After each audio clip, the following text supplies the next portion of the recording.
araw na ito, dahil may pasok, kaya maaga pa gumising ang lahat, especially ang mga estudyante. So si Berto, yung ulam niya ay kape, tapos si Isel naman ay asin. Tapos itong si Mama naman ay pinagalitan ako kasi binibiro ko siya na papasok ako ng eskwelahan na hindi kakain. Tapos itong si Shella naman ayaw magpa-video kasi ayaw niya na ipakita kung anong ulam niya. Pero mapilit ako kaya siya na mismo kusang ipinakita ang kanyang ulam. Akala mo naman kung ano, asin at tubig lang naman. Tapos itong si Marvin naman ay nagtatago dito sa gilid. Akala mo hindi kita dadalhin sa video ah. Ang kanyang ulam ay kape din. Si Edsel ay asin at tubig din ang ulam. Ganito kasi yon, hindi naman kasi maiwasan na walang ulam tuwing umaga kasi malayo naman kami sa kalsada, tapos okay lang sana kung madaming gulay na pananim sa paligid. Wala din, so tiis-tiis lang muna. Kaway-kaway na lang kung relate ka.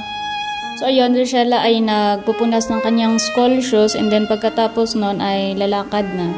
So ayun, nauna na kami at yung mga lalaki ay nasa bahay pa at susunod na lang sila. So siguro nasa 25 minutes mahigit pa ang lalakarin bago makarating sa main road, tapos magbabantay ng tricycle or jeep papuntang eskwelahan. So minsan kapag wala ng pamasahe pa uwi ay nilalakad na lang. Mula grade 1 hanggang grade 12 ay mga ganitong daan ang dinadaanan namin papuntang eskwelahan. So kung hindi ganito ang daan mo, maswerte ka. Sa amin kasi dati nung nasa Negros pa kami ay mas malala pa dito yung dinadaanan namin. So ayan, dyan kami galing sa bundok na iyon na may mga malalaking bato.